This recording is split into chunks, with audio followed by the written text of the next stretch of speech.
We just existed in the same room for what felt like forever, but was probably only 30 seconds.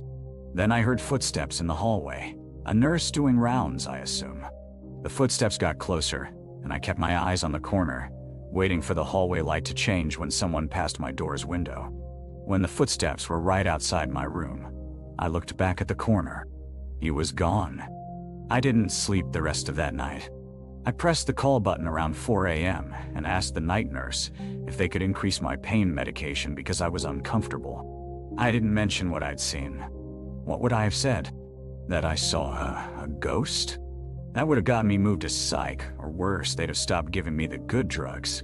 The third night, I was almost expecting it.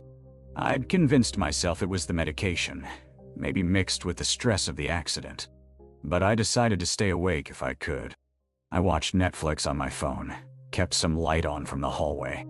Around 3 a.m., I got drowsy despite myself and nodded off. I woke up, and he was back. Same corner, same dark jacket. This time, I was less panicked and more fascinated, I guess. Like my brain was trying to solve a problem. I stared at him, really trying to force my eyes to focus on his face. I could make out the shape of his head, his shoulders, but his features stayed blurry.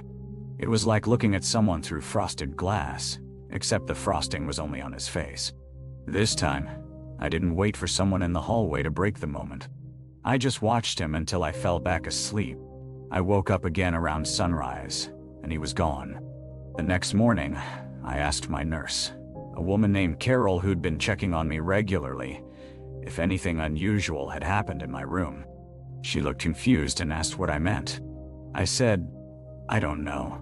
Any weird incidents? Any reason they might have put me in this particular room? She said it was just the first available private room, no history she was aware of. Then she paused and said, Why? Are you uncomfortable? We can move you. I almost said yes, but something made me say no. I wanted to understand what was happening. That night, the fourth night, I was ready. I had my phone charged, and I set it to record video. I positioned it on the nightstand, angled at the corner. I kept myself awake through sheer force. Ice water, sitting up in bed, pinching my arm whenever I felt myself drifting. Around 2:30 a.m., he appeared again. Same spot, same jacket. And this time, I immediately grabbed my phone and looked at the recording. I played it back. The corner of my room was empty. Just the window and the wall and the chair they'd put there for visitors. The timestamp showed he'd been standing there for at least 7 minutes according to the time on the video, but the recording showed nothing. Not even a blur or a shadow. Just an empty corner. I must have made some kind of sound, because the moment I looked back up from my phone, he was gone. After that, I stopped trying to rationalize it. I accepted that something was happening that I couldn't explain or record or prove. The rest of my hospital stay, he appeared every night around 2 to 3 a.m. He never moved. He never made a sound.